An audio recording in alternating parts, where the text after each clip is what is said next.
Hello. So I'd like to preface before I start by saying 3 days ago I had my gallbladder out, so bear with me, I'm still a little shaky.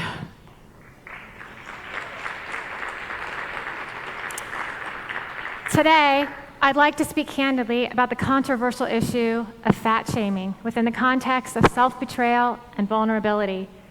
I'd like to get serious about what it is and what to do about it.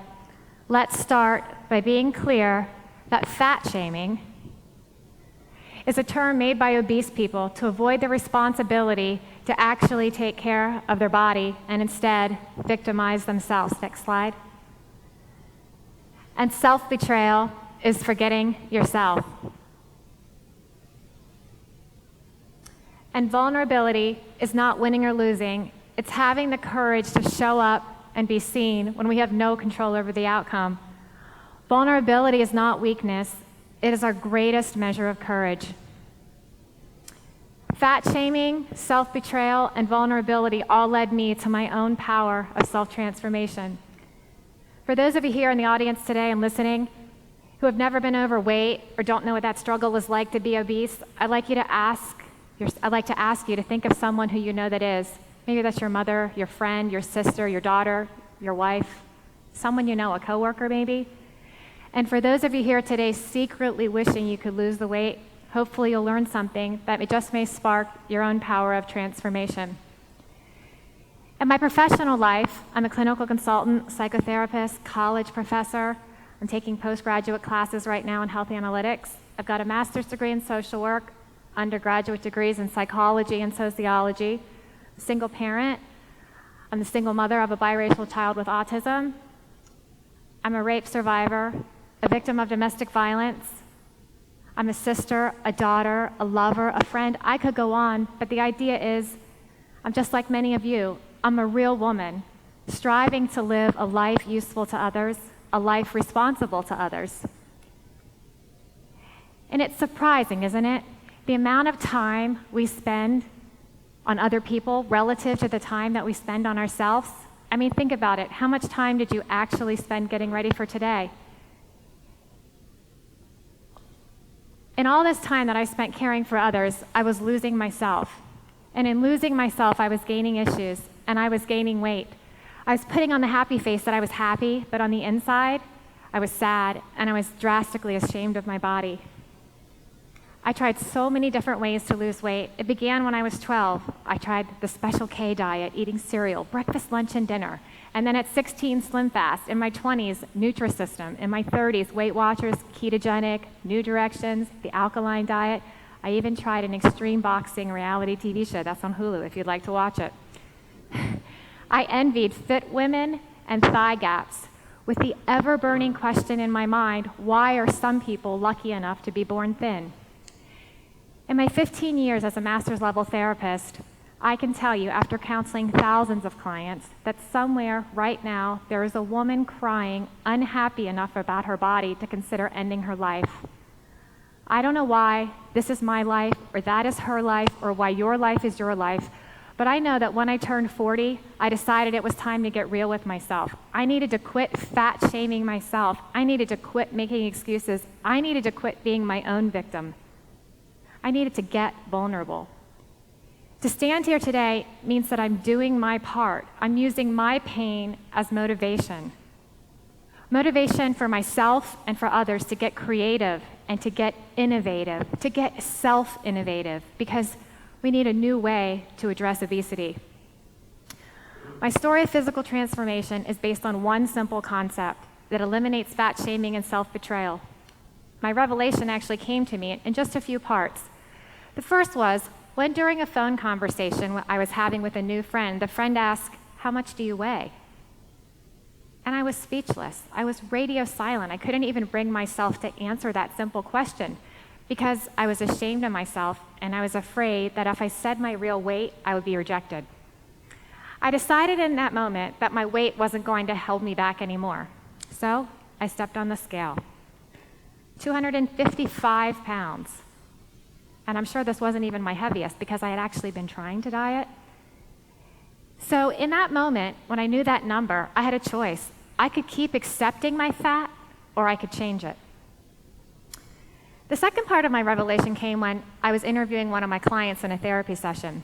And after speaking with the client and having to ask her some questions about her own life and her deeply personal struggle with obesity and her own thoughts of her own weight, I realized that my thoughts were very similar to hers.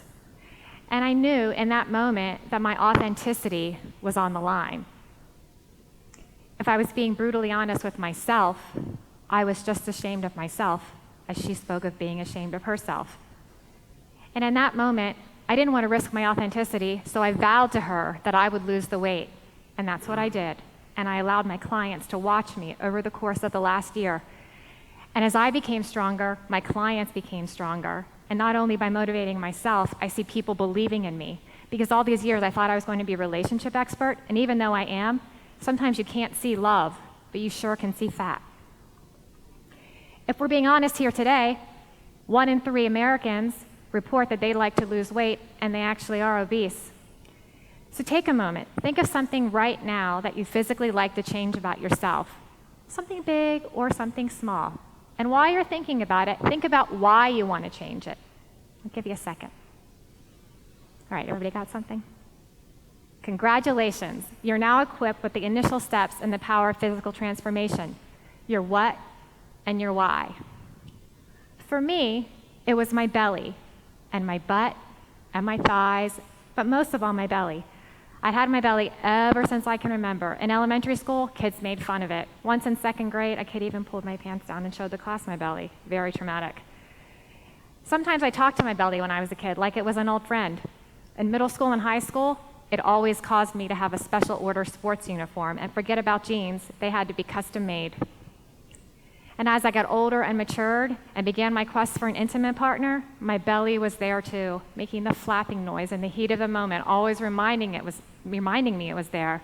And it made me ashamed. Ashamed of myself, ashamed of my body, ashamed to make love with the lights on.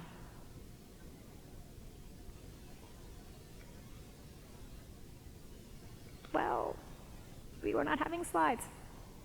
My why. As a therapist, I'd done the inner deep work of self-reflection and love. However, when I was honest with myself, I wasn't physically healthy. How could I be? At 250 plus pounds and only 5'6", I was morbidly obese. I just had to figure out how to get rid of this fat for good.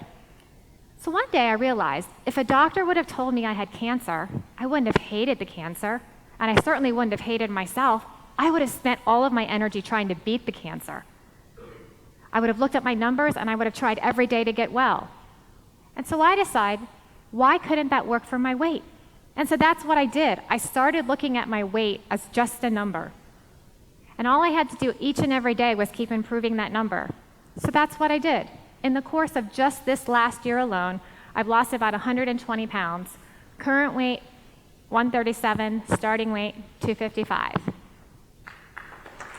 I think there's a slide for this.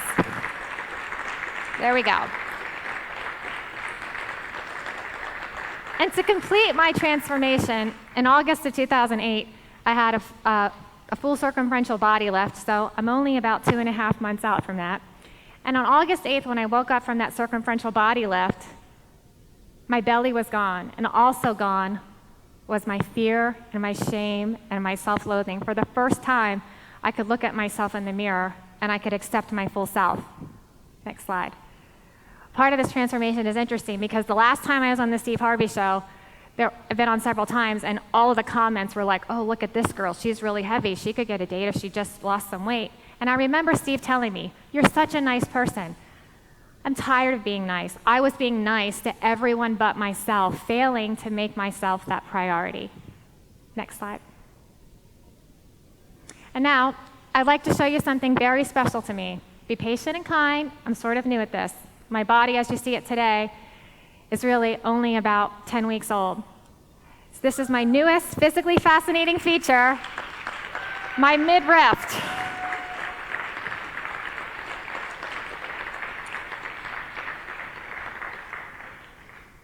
Having mastered both the art and science of physical transformation, I can tell you that the human body is exceptional. It's up to you. The process begins in the mind. Next slide. So this is where I started from. What would it mean to you if you knew you had the power of transformation? If you knew you could have any body you wanted, what would your dream body look like? When I started this journey, this is actually halfway through, so this is at 200, and I was actually at least 50 pounds more than this. So when I started this journey, I weighed twice as much as Beyonce, and now I'm happy to say I weigh the same as Beyonce on the photo on the left. So I'm pretty happy about that. So this is me. You are your greatest accomplishment. The concept that you have the power to shape your own reality merely by changing your attitude is so profoundly simple, yet Oprah calls it the greatest gift of all time. It's true. One simple thought changes the words you tell yourself. Those words change your actions, change your habit, change your character, and ultimately change your destiny. This transformation journey, it doesn't involve being uncomfortable, because when you're comfortable, you're not changing. You have to become comfortable with being uncomfortable. And if that's you, getting to the point of ambivalence and cognitive distortion where you know you're telling yourself lies, you have to decide that you're ready. Fat shaming is a perfect example of this dysfunctional thought. First things first, fat girls aren't happy. And fat girls, we don't need the media to shame us, or we don't need to be shamed on slogans on sweatshirts. Why? Because in private moments, in dressing rooms, in bathroom mirrors, on the couch, with pints of ice cream, fat girls shame themselves. I know because I used to be one. In fact, in my mind, I'm still morphing, and the fat girl is right here. The irony is, the fat girl was always here, and today, she's still here. I haven't quite morphed into who I'm supposed to be yet.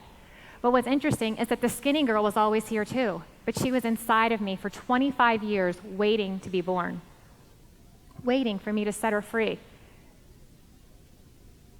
Oh, come on. Really? Here's one thing we know. Women are strong, but we're not unbreakable. While there have been major advances in what we're supposed to do about this fat acceptance movement, there's still so much work to learn what it's like to be a woman of varying sizes, shapes, and colors. Our ability to engage in change involves collaboration. It's interesting that sometimes we forget. Have you asked yourself, who am I? I can tell you you're more than your name. You're more than the job that you put all those hours in. You're more than the house you live in. You're more than the time you spend cleaning. You're more than the thoughts that you have of your body. You're so much more. But you have to realize that this body is where you live. You have to spend some time doing this fierce inventory of what you want to do with the gifts that you've been given. Because being overweight carries a stigma that results in demoralizing feelings of shame, and too often onlookers judge or bully us. They think we're lazy.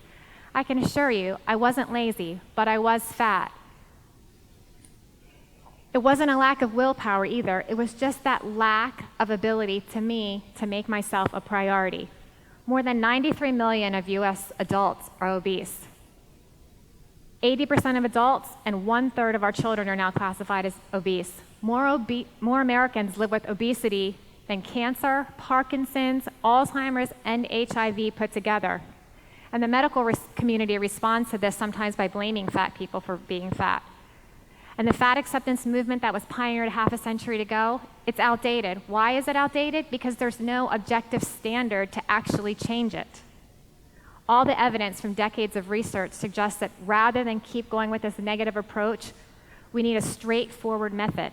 And that method is knowing your number. You need to know your weight.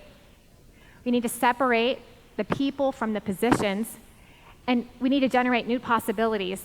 And at whatever cost, you need to know your number, pound by pound, ounce by ounce, and own it. Sometimes you can celebrate it, but if you don't like that number, then you have to transform it. My plea to you is to be honest with yourself and others. The numbers don't lie. Brene Brown's research on vulnerability, human connection, and authenticity prove that we have to become uncomfortable in order to get comfortable. And we have to decide that being uncomfortable and living in shame and fear, it can't be the antidote. It's often the source. And the reality is, we do not have to be afraid of fat anymore.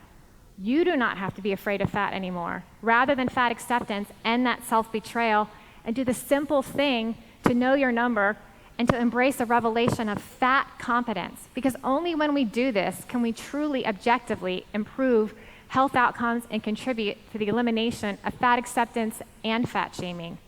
The new reality is you have fat, but weight is just a number. It's not a person, it's not a feeling, it's not a value. The key to physical transformation is self-leadership with inspiration, infrastructure, knowledge, and evidence. Your what and your why. And your evidence is your weight, and that's going to assess your success as you reflect and you refine your efforts. Your weight moving in the right direction breeds confidence and self-esteem. Recently, I saw a television commercial that was pretty inspirational. It was a young boy, maybe you've seen it. He was standing high above a diving platform. He's like looking out on the water, petrified to dive in. And you can physically see his fear. But guess what? He jumps, and he dives in, and he swims. And in that moment, you can see that in that moment, his confidence is born. The moment that you accept responsibility for everything in your life is the moment that you can change anything in your life. The moment that you step on the scale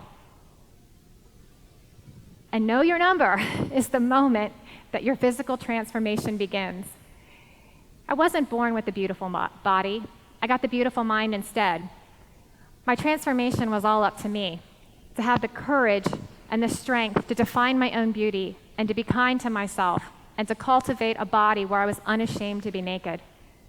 Just like many others, I made mistakes along the way. And just like many others, I learned from those mistakes. Because you do not transform by making excuses or complaining. You do not transform by accepting. You transform by becoming okay with being uncomfortable. Do not try to improve your self-confidence by commiseration, because it's most important to validate others and to lift people up. We rise by lifting others. Get ready to become your best self. Get real with yourself and know your number. Change the physical things that you can no longer accept. You live in your body, and you are the greatest project that you will ever work on. You have the power of physical transformation. Thank you.